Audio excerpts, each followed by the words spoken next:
C'est bien parce que c'est vous. Hein. Si je me plante au milieu, vous ne voudrez pas. Là, vous êtes pareil, obligé de participer, vous n'avez pas le choix. Une fois que vous aurez entendu le premier refrain, vous allez voir, ça se retient très bien. Ça s'appelle Famille de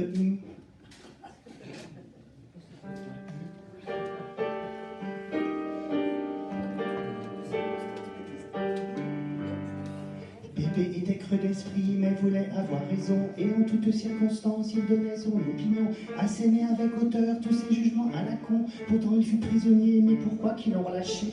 Comme Pépé se faisait chier, il massacrait les pigeons. Pour se couvrir de noblesse, il appelait ça une passion. Il y passait tout son temps, son énergie, son pognon. Il n'était pas trop logique, acculturé ni plégique. Mais Némi était faite d'acide, elle avait le groin velu. Et en toutes circonstances, elle l'ouvrait en truc et tu. Elle braillait tellement fort, on lui dit une inconnue. J'ai vu Alien au ciné, je me suis dit, tiens, la mémé.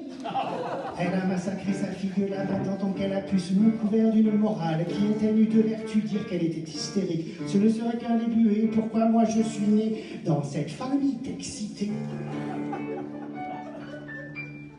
Refrain.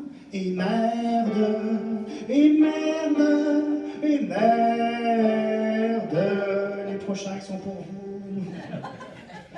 Papa était égoïste, ne pensant jamais qu'à lui, et massacrait les pigeons à coups de chevrotine aussi. En plus, il était pêcheur et restait des heures assis. Nous, il nous fallait attendre que le poisson soit toxique. Papa qui fut militaire savait quoi qu'on réfléchit. Si c'est rond, c'est pas carré, c'est comme ça, mon petit. Il caressait les bouteilles, jamais la philosophie. La vie, c'est ainsi, mon gars, c'est ainsi, puisque je te le dis.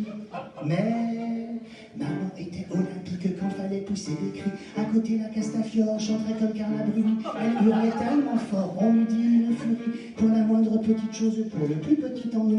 C'était un tremblement de mer, un désastre, un tsunami. Comme si la bombe atomique eût atterri dans son lit. Toute cette violence gratuite, plus fort que super génie. Héritage aliénique, ça on l'avait bien compris. C'est à vous, et merde, et merde, et merde. Ben, je suis pas le seul à avoir une famille, c'est bien.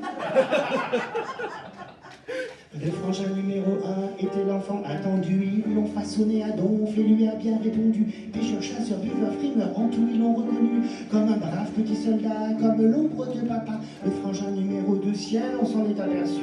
Tenu du côté de maman, c'est dire s'il était têtu. Il voulait une fille riche pour sortir de cette cohue. Bien qu'il trouve à l'héritière, il est toujours en colère, ce qui vaut bien un. Et merde, j'entends pas, hein. Et merde. Ouais, là chez nous ça fait bien. Et merde. Après le fuck you, c'est soirée poésie. Et moi je suis numéro 3, que je suis venu foutre là-dedans. On lui dit une porcelaine dans un troupeau d'éléphants. Petit garçon blond et sensible qui ne rentrait pas dans le rang. L'étrangeté de la famille, et si c'était un compliment. Ce petit trésor blanc fragile qui aimait bien ses parents. Ils ont versé sur sa tête presque tout leur ressentiment. Il lui faudra du courage et des siècles de divan pour être là devant vous et vous chanter tout gaiement. Dernière chance, on y va tous en cœur. Et merde, et merde.